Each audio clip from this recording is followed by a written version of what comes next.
At ngayon, ang tanong, anong dahilan ni Oda sa pagkatalo ng mga Straw Hats laban sa God's Knight? At bakit pagkatapos ng halos 500 chapters dito sa New World, ay karamihan sa Straw Hats ay halos kasing lakas pa rin sila noong sa Fishman Island pa, at paano ang Elbaf arc ay eksaktong-insaktong setup para gawing mas lumakas pa ang Straw Hats Pirates? Talakayin agad natin yan, pero bago tayo magsimula kalambangin muna yan, para updated ka sa mga mainit-init pa na bagong chapters at mga analysis natin.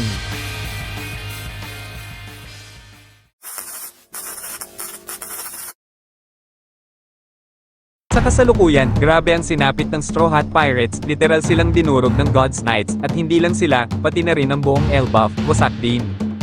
Dahil ang arc na to ay tungkol sa pagiging mas malakas, kung paanong ang Straw Hats ay kailangan ng mas lumakas, ganun din ang Elbaf, na bilang isang bansa ng mga mandirigma, kailangan din nilang muling bawiin ang nawalang lakas at dangal nila. Ang hindi napapansin ng karamihan ng mga viewers, kahit nasa New World na tayo at halos 500 chapters na ang lumipas, halos lahat ng Straw Hats maliban sa Monster Trio, ay parang hindi pa talaga lumalakas mula pa noong time skip. Halimbawa si Chopper, pareho pa rin ang mga transformations niya, kung ano siya sa Fishman Island, ganun pa rin hanggang ngayon.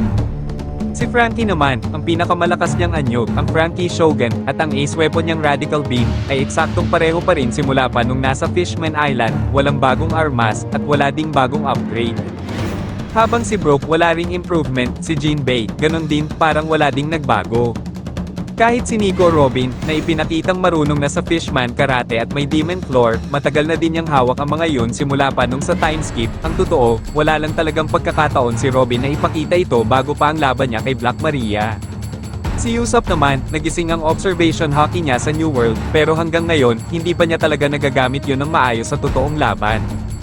Sa totoo lang, sa halos 500 chapters ng New World, si Nami lang ang di kasama sa Monster Trio na binigyan ni Oda ng malinaw na power-up. Ibig sabihin, karamihan sa crew ay kasing lakas pa rin nila noong sa Fishman Island pa lang.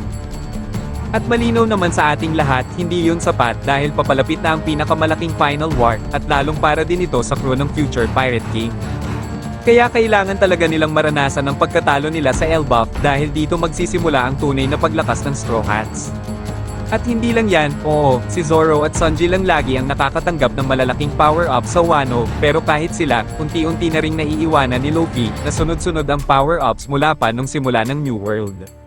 At kung may isang bagay na malinaw na ipinakita ng Elbaf arc, ito yon, na kung gusto ng Straw Hats na manalo sa digmaang ito, kailangang mas lalong lumakas ang dalawang pakpak ng Pirate King.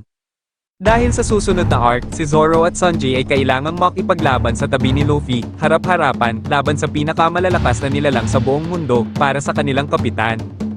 Ngayon, tignan natin kung bakit malinaw na ang Elbaf ay nakaset up bilang training na arc ng Straw Hat Pirates, at kung ano-ano rin ang mga tiyak na power-ups na pino-foreshadow para sa bawat isa sa kanila. May tatlong malinaw na palatandaan kung bakit ganito ang direksyon ng arc na to. Unahin natin ang unang punto, ang mga karakter mismo. Bakit nga ba hanggang ngayon, halos pareho pa rin ang combat strength ng karamihan sa Straw Hats kung ikukumpara natin pa nung Fishman Island? Simple lang ang sagot, hindi naging sentro ang Straw Hats sa karamihan ng New World arcs. Sa halip na ang crew ang sentro ng kwento, madalas silang nauuwi sa mas maliliit na papel, at bihirang-bihira tayong makakita ng mga storyline kung saan talagang napipilitan ng buong crew na lumakas. Kung babalikan natin ang pre-time skip arcs na pinakatumatak tulad ng Alabasta at Enies Lobby, mapapansin nyo na ang mga arc na yon ay sobrang nakafocus sa mga crew. At dahil doon, ginantimpalaan ng bawat Straw Hat ng seryosong laban at malinaw sa atin na mas lumakas sila sa dulo ng mga arcs na yon. Pero sa post-time skip, ay halos wala na ang ganong klase ng mga arc. Kahit ang Wano, na isang napakalaking arc, maraming Straw Hats ang nakakuha lang ng minadaling laban, at yung iba, wala pang nakuhang laban kahit isa. At may dahilan kung bakit ganoon, dahil ang Wano ay hindi naman talaga arc para sa Straw Hat crew, ito ay kwento ng mga taga-Wano. Pero dito na masaksihan ng malaking pagkakaiba ng Elbaf.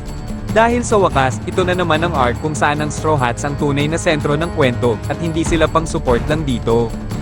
Sa mga opening chapters pa lang, nakatuon na agad ang kwento sa mga lumang dynamics ng crew, ang East Blue 5, ang classic monster na trio, at pati na rin ang pagbubukas ng mahahalagang storyline ni na Robin at Franky, dalawang karakter na matagal nang uhaw sa development. At hindi pa nga natin nasisimulan ng matagal ng binubuong storyline ni Usopp dito sa Elbaf.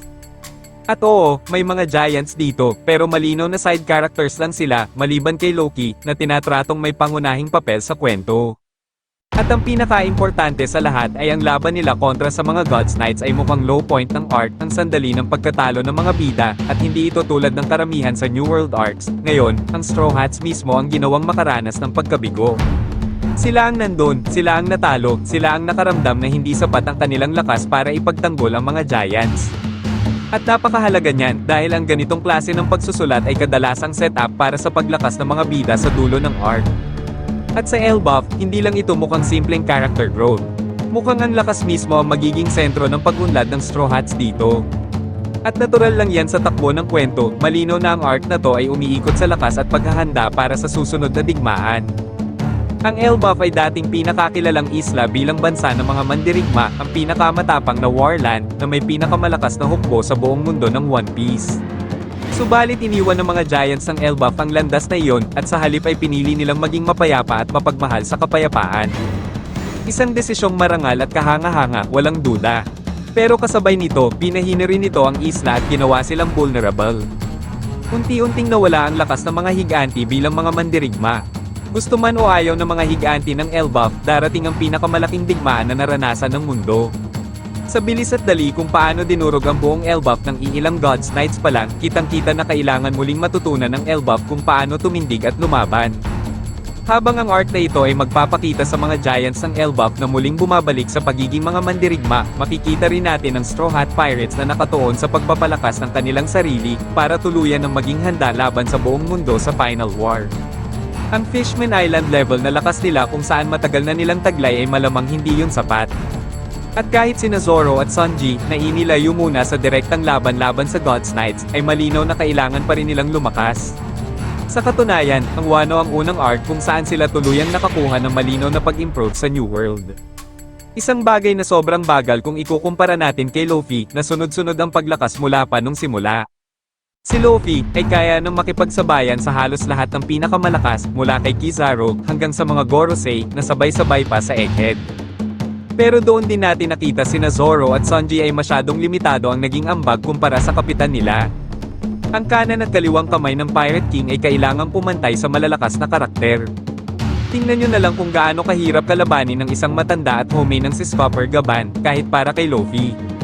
At kung iisipin natin na si Zoro ay papalapit na para sa laban kay Mihawk, at si Sanji ay kailangang higitan pa ang lakas ng prime na Scopper Gaban, malinaw na kailangan nilang gumawa ng napakalaking pagtalon sa lakas, dito pa lang sa Elbaf, bago pa man ang Final War.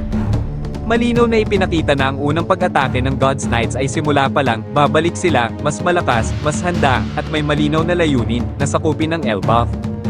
Ibig sabihin, pansamantala lang naaalis ang Gods Knights, na may pangakong pagbabalik para sa final showdown. At dito, binibigyan ni Oda ang Straw Hats at ang mga Giants ng sapat na oras para magtipon, maghanda, at lumakas. Kailangan nilang gawin yun, para masigurong hindi na mauulit ang nangyari. Kung ikukumpara sa ibang post-time skip arcs tulad ng Punk Hazard, Dressrosa, Full Cake Island, at Egghead, ay ibang-iba ang Elbaf.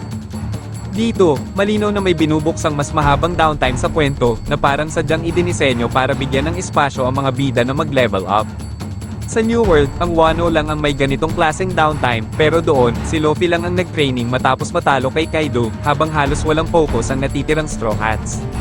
Sa Elbaf, mukhang kabaliktaran ang mangyayari, ngayon, maraming crew ang natalo, at sila ang may dahilan at pangangailangan na maghanda. At ninawin lang natin, kapag sinasabi kong training na arc, hindi ibig sabihin na lahat sila ay mag-gym o mag-haki training tulad ni Luffy sa Udon. Ang ibig sabihin nito ay, may bubukas na magbibigay daan para sa bawat Straw Hat na mas lumakas, isang kakayahan, isang armas, isang teknik o isang pagbabago, na magre-resulta sa paglakas nila. At sa totoo lang, marami sa mga setup para dito ay unti-unti nang inihahanda ni Oda, sa mga maliliit na paraan, para sa bawat miyembro ng Straw Hat Pirates. Sa puntong to, isa-isahin na natin, Straw Hat by Straw Hat. At sisimulan natin kay Franky, dahil sa totoo lang, garantisado ang pag-upgrade niya rito sa Elbaf. Kung babalikan nyo ang huling malaking laban ni Franky kontra kay Sasaki, doon pa lang, malinaw na naubos na niya ang buong arsenal niya. Ginamit niya ang Franky Shogun, at ang Coup de Vent, at pati ang Radical Beam, literal na lahat ng meron siya, inilabas niya para manalo. Ibig sabihin nito, kung makakaharap si Franky ng kalabang mas malakas pa kay Sasaki, kailangan na talaga niya ng bagong upgrades. At ang interesting dito, ilang arcs na ring tinitiis ni Oda ang ideya na kailangang i-upgrade ni Franky ang teknolohiya niya. Noong huling arc sa Egghead, namangha si Franky sa teknolohiya ni Vegapunk, mga mech at cyborg tech na sobrang layo sa sarili niyang kakayahan. At kita mo sa reaksyon niya, gustong-gusto niyang pag-aralan ang lahat, ang problema lang, wala talagang oras, hanggang sa sumama mismo si Vegapunk sa Straw Hats papuntang Elbaf. At mas lalo pang gumanda ang sitwasyon dahil dito na lang din natin nalaman na nariyan si Lilith, at higit pa roon, interesado siyang makipagtrabaho kay Franky. At hindi pa doon nagtatapos dahil sa Elbaf mismo, mas marami pang advanced na teknolohiya ang nadiskubre ni Franky. Ang kaibahan ngayon kumpara sa Egghead, ay may oras na siya. May panahon para mag-aaral, mag-eksperimento, at mag-tinker.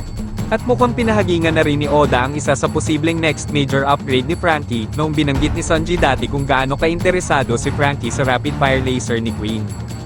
Kung iisipin, tama nga, ama niya si Queen at saktong ang laser na yon ay ang magiging ultimate weapon ni Franky. At dahil si Vegapunk mismo ang nakaisip kung paano i-replicate ang lasers ni Kizaru, malaking posibilidad na ang presensya ni Lilith ang magdadala sa atin ng isang mas upgraded at mas delikadong Franky bago matapos ang Elbaf arc. Ngayon, lumipat naman tayo kay Nico Robin at siya ang isa sa pinaka-interesanteng kaso dito. Sa loob ng mahabang panahon, ako mismo ay naniniwalang hinding-hindi bibigyan si Robin ng armament hockey dahil kapag nangyari yun, sobrang lakas na niya. Pero nagbago yon dahil may isang napakahalagang eksena ang naganap, naging ganap na nawala ng pag-asa si Robin sa harap ng isang sobrang lakas na kalaban. At muli, kinailangan siyang protektahan ni Saul, gaya ng nangyari noong bata pa siya, at malakas ang pakiramdam ko na baligtad na ang mangyayari sa dulo ng arc na to. Dahil malinaw ito na setup ito ni Oda para mas lumakas pa sila. Gaya rin nung sa Enies Lobby, na kailangang iligtas si Robin ng Straw Hats, at kalaunan na ipinakita niya sa Water 7 na kaya na niyang ipagtanggol ang kanyang mga kasamahan bilang kapalit. Eksaktong pareho ang setup ngayon, pero si Saul na ang dahilan. At sa dulo, malamang na si Robin na magpoprotekta kay Saul. Dahil dito rin malakas ang posibilidad ng isang rematch kay Summers. Hindi aksidente kung paano isinulat ni Oda ang kakayahan ni Summers bilang direktang kontra kay Robin, pero ang pinakamalaking kahinaan ni Robin ay isa rin sa pinakamalinaw, anumang pinsalang mata mo ng mga braso niya, ay damay ang katawan niya. At si Summers, ang bunga niya ay lumilikha ng mga tinik na sobrang sakit hipuin. Ito mismo ang dahilan kung bakit wala talagang magawa si Robin noong nahuli ng kakayahan ni Summers ang mga bata, hindi niya sila mahawakan, dahil masisira ang mga kamay niya. At lalong sinadya ang katotohanan si Summers ang tumalo kay Saul habang walang magawa si Robin kundi manood. Ito ay malinaw na papunta sa isang rematch ni na Robin at Summers. Lalo na tila binubuo ni Oda ang ideya na ang pagmamahal ay may kaakibat na sakit, isang perpektong papasok sa sitwasyong kailangang ipagtanggol ni Robin ang taong mahal niya na si Saul mula kay Summers. At dito papasok ang isang landas na kailangang tahaki ni Robin para matalo ang gaya ni Summers, ang armament hockey. Sa ngayon, kahit gaano pa kalaki ang gawin ni Robin sa mga braso niya, kahit pag gumamit siya ng Demon Floor, hindi niya kayang hipuin ang mga tinik ni Summers. Pero may isang kakayahan na kayang baliin ang limitasyong yun, ang malakas na armament hockey. Isipin nyo, kung magagawa ni Robin ang armament hockey sa ibabaw ng lakas ng kanyang higanteng mga braso, o kahit sa Demon Floor niya, lalampas siya ng sobra sa kasalukuyan niyang antas. At sa totoo lang, hindi rin imposible para kay Robin ang matutunan ng hockey. Sa timeskip pa lang, natutunan at naperpekto niya ang Fishman Karate, isang patunay na kapag nag-focus si Robin sa pisikal na pakikipaglaban, ay kaya niyang umabot sa mataas na antas. Sa arc na to, naniniwala ako na makakakita tayo ng mas malakas na bersyon ni Robin, sa final battle ng Elbaf, at isang napakahalagang rematch laban sa taong umapi kay Saul. Pagdating naman kay Usopp, diretso at malinaw ang direksyon niya. Una niyang naranasan ang hockey noon sa Dressrosa, kung saan nagising ang observation hockey niya. Ang problema lang, hindi niya ito kailanman lubusang napasama sa sarili niyang arsenal. Mukhang hindi rin niya tunay na naintindihan kung ano ang nangyari doon, at mula sa insidente kay Sugar, wala na tayong nakitang tuloy-tuloy na paggamit nito. Pero ngayon, sa Elbaf, napakaraming pahiwatig na si Usopp ay tuluyang papasok sa pagiging isang malakas na observation hockey user. Una sa lahat, ang Elbaf arc mismo ay punong-puno ng references sa observation hockey, lalo na sa advanced levels nito. Nagsimula ang arc sa pagpapakita ni Shanks ng pinakamalakas na future sight na nakita sa buong serye.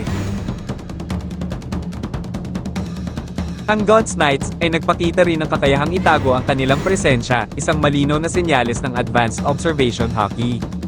At higit pa rito, tahimik ngunit kapansin-pansin na ipinapakita ni Scopper Gaban ang ilan sa pinaka-impressive observation hockey feats sa ngayon. Siya lang ang nakaramdam sa pagdating ng God's Knights noong hindi pa yun nararamdaman ng Monster Trio. Kung may isang arc na talagang insaktong-insakto para tuluyang ma-harness ni Usopp ang kakayahang nagising sa Dressrosa, ay ito na yun. Mas lalong may bigat ito dahil matagal nang binubuo ni Oda ang Elbaf bilang isang sentro dito para kay Usopp. Ito na ang perpektong pagkakataon para balikan at ipagpatuloy ang sinimulang development niya noon pa. At dagdag pa rito, malaki ang tsansa na sa Final War, isa sa magiging kalaban ni Usopp ay si Van Ogre, isang sniper na may napakadelikadong teleportation devil fruit. Sa isang sniper battle, halos imposibleng tapatan si Van Ogre kung wala kang kakayahang hulaan kung saan siya lilitawaw sa susunod na sandali.